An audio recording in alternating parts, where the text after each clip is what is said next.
If you've ever bought a higher end file or rasp, it probably came with a metal tang like this. What we're gonna do today is we're gonna take this handle and we're gonna make it fit perfectly on this hand-struck dragon rasp. It's easier than you think. If you use a file like this with the tang exposed, it can be dangerous. If you've got it in your hand and you're going along and you accidentally hit something with the point or it catches on a snag, you could spear your hand. That's why we really want to install a handle. Some folks, they like to turn their own handles. They like to make a real project out of it. They use exotic woods. That's great, and that's a great option. But you can also get handles online. We got these handles from our friends at LMI. They're made of a rosewood-esque kind of wood that they call tintal. They look beautiful, they look high quality, very luxe. They're a perfect complement to our dragon rasp files. Okay, let's dive in. First step, measure the length of the tang on the file and compare it to the depth of the hole in the handle. Here, the depth of the hole in the handle is quite a bit shallower than the tang, so we're going to need to deepen it. To do that, we're going to drill it. When choosing a drill bit, you want the bit size to be roughly the same as the tip on the tang of the file. This is an 1/8 inch aircraft bit, which it might be just a touch bigger, but I think this will be okay. Next, create a depth stop on your drill bit by marking the length of the tang with a piece of tape. One nice thing about using these pre-made handles is the holes are already drilled on center, so everything stays nice and square.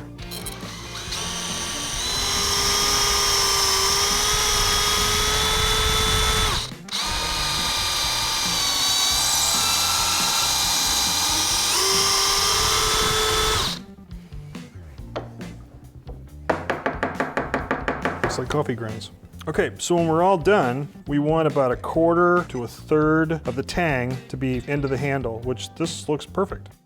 Now that our depth is set, it's time to check the width of our hole. We need to adjust the width of both the brass ferrule at the top of the handle as well as the hole shaft inside. Let's work on the ferrule. This is a closed ferrule, so the cap's over the end. We want to make sure this hole is big enough to accept the widest part of the tang so it seats all the way down to the shoulder, just like this, all the way in. Just by looking at it, I can tell the ferrule is too small and we need to drill it. To find the right drill bit, measure the width of the tang right at the shoulder. And that is around 200 thousandths. And then I've got a bit here that is 216 thousandths, so just a shade over, which is perfect, that's great. Now, when you do this, you're only looking to drill through the ferrule. It makes it a little easier if you actually run the drill backwards for a little while, so it'll help it seat. If you go forwards, it'll want to catch and grab and bite really fast. It works a little smoother if you go backwards and then gently go forwards. You can see how much it got grabbed and how quickly it grabbed.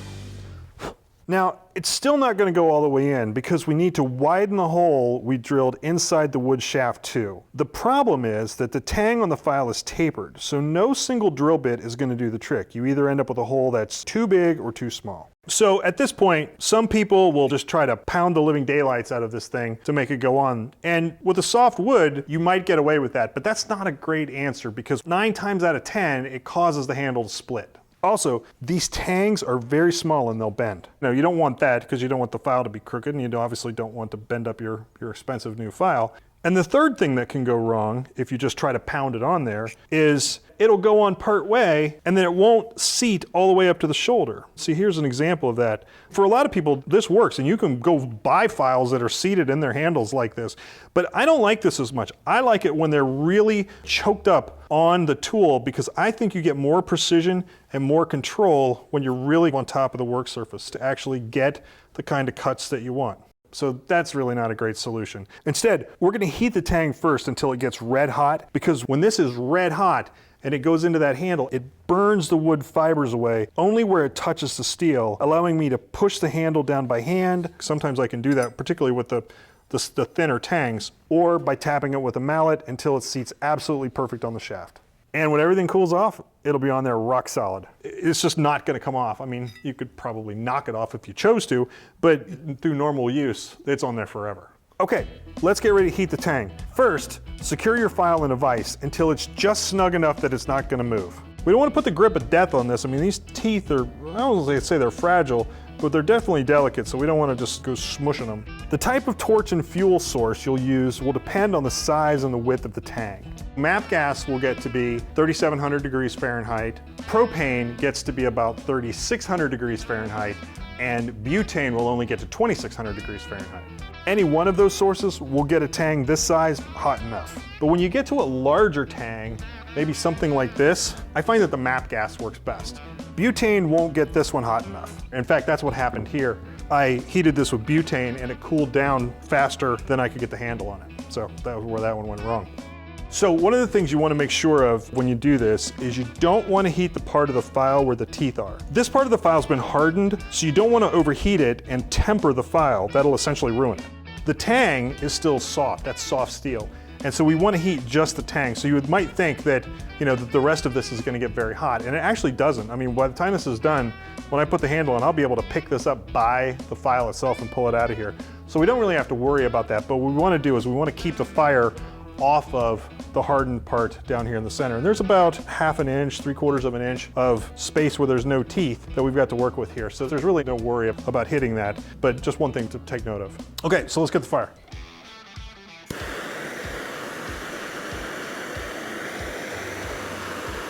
can see it's starting to turn red already.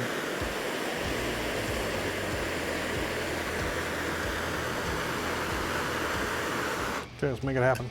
I do have a mallet handy, but maybe I can push this on. Yeah, I think I'll be able to get it all the way down there just by pushing it. Okay. And there we are. And so when that's cool, it'll be on there rock solid. So we'll let that cool for a second. Okay, this is cooled off, and as I look at it, it looks like an heirloom quality file. It's got a beautiful handle. This is gonna be rock solid for generations. I love these. I think this is just a fantastic look, and it's certainly a wonderful tool to use to make necks or do anything else you need to do in the wood shop. So, if you like this tip, and you'd like to get more of them, subscribe to our YouTube channel. It helps our channel, and it makes sure that you never miss out on any of the tips that we post.